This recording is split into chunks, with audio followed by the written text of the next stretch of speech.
السلام علیکم محترم حضرات۔ یاد رکھنے کی باتیں۔ انسان کا علم بہت تھوڑا ہے۔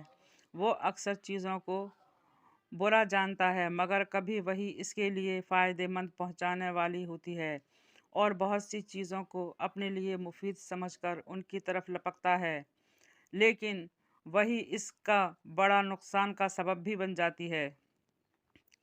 اکثر مصیبتیں کسی بڑی کامیابی کا سبب بن جاتی ہیں، بشرطیہ کہ انسان اللہ کی خوشی کے لیے انہیں صبر کے ساتھ برداشت کرے اور ہر حال میں اس کے حکموں پر چلتا رہے۔ اگر ایک طرف خدا کی نافرمانی کرے پر انسان کو ہر طرح کا عیش و آرام ملتا ہو، اور دوسری طرف اس کے حکموں پر چلنے میں مصیبتیں جھیلنا پڑیں، تب بھی ایک مومن بندہ عیش و آرام پر لات مار دیتا ہے اور اللہ کی فرما برداری کرتے ہوئے مصیبتیں جھیلنے کے لیے تیار ہو جاتا ہے، کیونکہ اسے یقین ہو جاتا ہے کہ اصل آرام اس زندگی کا آرام ہے جو ہمیشہ رہنے والی ہے، اور اس دنیا کی تکلیفیں چاہے وہ کتنی ہی زیادہ کیوں نہ ہوں، ایک نہ ایک دن ختم ہو جانے والی ہیں۔ اللہ اپنے نیک بندوں کو آخرت میں تو ان کے کاموں کا اچھا بدلہ دے گا ہی، لیکن وہ اکثر ان کو دنیا میں بھی آرام و آسائش اور عزت بخشتا ہے۔ مومن بندہ دنیا کی نعمتیں پا کر اور زیادہ اللہ کی طرف جھکتا ہے، اور اللہ ان کی خوشی کا دھیان رکھتا ہے۔ جو لوگ دنیا میں نیکی پھیلانا چاہتے ہیں، ان کی اپنی زندگی برائیوں سے پاک ہونا چاہیے، ایسی پاک کہ جب ان سے لوگوں کا واسطہ پڑے تو وہ بے اختیار کہیں اٹھیں کہ یہ لوگ کیسے بھلے ہیں۔ لوگوں کو بھلی بات سنانے کے لیے اور انہیں سیدھے راستے پر لانے کے لیے مناسب موقع پر بات کہنا چاہیے، اور جب موقع مل جائے تو پھر پوری بات کھول کر بیان کر دینا چاہیے۔ شریعت کے قانون کے مقابلے میں مومن کسی دوسرے قانون کو اختیار نہیں کر سکتا، خاص طور پر وہ لوگ جو اللہ کے دین کو قائم کرنے کا فیصلہ کر لیں۔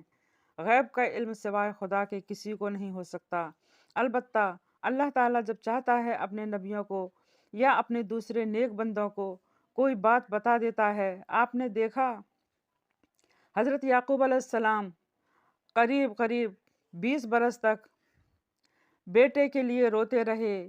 ان میں یہ طاقت نہیں تھی کہ وہ آپ حضرت یوسف کا صحیح حال جان لیتے، لیکن جب اللہ تعالیٰ نے چاہا تو ان میں یہ قوت آ گئی کہ ادھر مصر سے قافلے والے حضرت یوسف کو تالک چلے اور ادھر سینکڑوں میل دور گھر بیٹھے انہیں بیٹے کی خوشبو آ گئی۔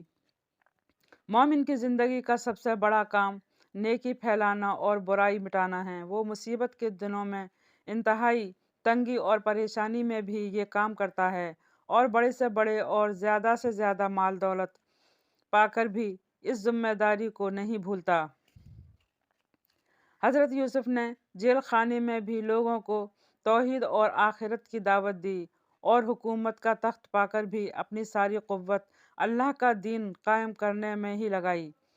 اللہ کے نیک بندے اپنے ذاتی دشمنوں کی خطائیں اس وقت بھی معاف کر دیتے ہیں جب انہیں بدلہ لینے کی پوری طاقت حاصل ہوتی ہے۔ وہ اپنے لیے کسی کو تکلیف نہیں دیتے۔ لوگوں کو سزا دینے کے لیے ان کا ہاتھ اسی وقت اٹھتا ہے جب ایسا کرنا دین کے فائدے کے لیے ضروری ہو۔